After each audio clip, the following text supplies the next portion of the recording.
ED की team ने मंत्री आलमगीर आलम के पीएस संजीव लाल के जिस नौकर जहांगीर को गिरफ्तार किया, वो गाड़ीखाना चौक के पास सर सैयद रेसिडेंसी के फ्लैट में साधारण तरीके से आया जाया करता था ताकि उस पर किसी को शक नहीं हो। अपार्टमेंट के लोगों ने बताया कि वो सप्ताह 10 दिन में फ्लैट में थैला लेकर आता था, 1 से 2 घंटे बिताने के बाद चला जाता था। इसी फ्लैट से 32 करोड़ रुपए बरामद किए गए हैं।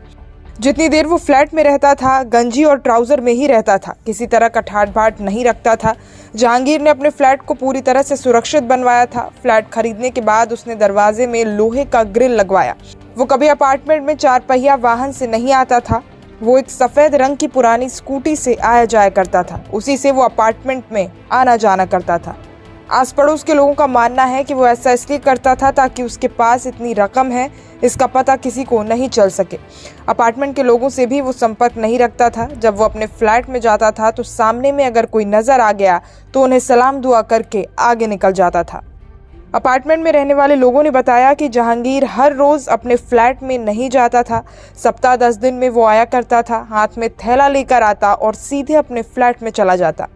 1 से 2 घंटे बिताने के बाद वो फिर निकल कर चला जाता। नोट पकड़ाने के बाद अपार्टमेंट के लोगों का कहना था कि जहांगीर सिर्फ पैसा रखने के लिए ही फ्लैट में आया करता था। नौकर जहांगीर ने खरीदा था 40 लाख का फ्लैट। जहांगीर ने 6 महीने पहले गाड़ीखाना चौक स्थित सर सैयद रेसिडेंसी में प्रथम तल्ले पर फ्लैट खरीदा था। बिल्डर ने जिस व्यक्ति को फ्लैट बेचा था उससे जहांगीर ने 40 लाख रुपए का भुगतान कर उससे फ्लैट लिया था। जहांगीर ने ये राशि फ्लैट मालिक को एक बार में अदा कर दी थी। वो उस अपार्टमेंट में और भी लोगों से फ्लैट खरीदने की तैयारी में था।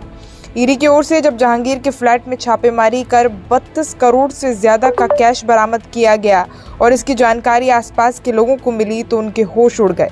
लोगों का कहना है कि चप्पल, ट्राउजर और गंजी में रहने वाले व्यक्ति के पास इतनी रकम कैसे आई, इसका उन्हें अंदाजा भी नहीं था। लोगों का कहना था कि अगर पता रहता तो पैसा हम ही लोग छीन लेते। जो दूसरा एक्यूज है जहांगीर आलम का अरेस्ट हुआ है, ठीक है। जहांगीर और आपको जितना जब्ती हुआ आप लोगों को शायद डिटेल मिल चुका होगा। एक के घर से 32 करोड़ हुआ है। इसका भी हम लोग पूरी तरह से डिनाई करें, हमें नहीं पता सोर्स ऑफ ये प्रोसीड ऑफ ये जो क्राइम आया कहाँ से आया हमें नहीं पता, ठीक है। और संजीव लाल जी के घर में जो भी थोड़ा बहुत पैसा जो पकड़ा है उसका हिसाब देने के लिए वो तैयार है। वो निर्दोष हैं, बस इतना ही कहना है।